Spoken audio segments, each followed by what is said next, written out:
এই কারণে প্রশাসন বন্ধ করে দিছে। ছাত্রদের একটা সমস্যা হইলে মনে করেন সমস্যা না, এই জন্য আগে ভাগে এটা আপনার ভবন টবন এগুলা প্রশাসন যাচাই বাছাই করবে, এরপরে মনে করেন আপনার আবার সবকিছু চালু করবে। এখন আপাতত ছাত্রদেরকে নিরাপদ স্থানে তাদের যাওয়ার নির্দেশ দিছে। এখন আমাদের বেচা বিক্রি মনে করেন আপনার এই যে বিশ্ববিদ্যালয়ের ছাত্রছাত্রী না থাকলে আমাদের বেচা কিনা কম, সবাই একই অবস্থা।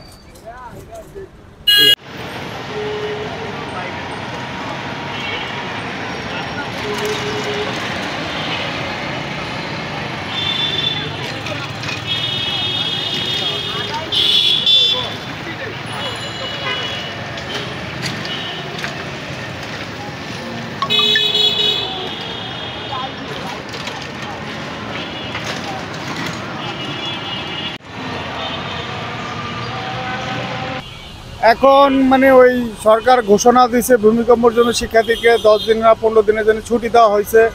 তো অনেকে বাড়িতে চলে গেছে, 70% লোক বাড়ি চলে গেছে, এখন আছে 20% তার আশেপাশে আছে।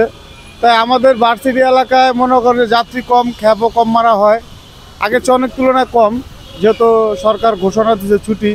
আর একটা দেশে একটা দুর্যোগ আসলে এরকম সবাই প্রিপারেশন নেওয়া হয় সবাই সেফটি থাকার জন্য। তাই আসলে এখন আমাদের যারা দিনমজুরি যারা আছে তাদের জন্য সমস্যা হয়। তাই যা হোক, সরকার একটা সঠিক সিদ্ধান্ত নিছে, সবারই জন্য ভালো। যার যার বাড়িঘর অবস্থান নেওয়া একটা হয়তো আল্লাহ পাক এটা কিছুদিনের মধ্যে এটা সমাধান আশা করবে।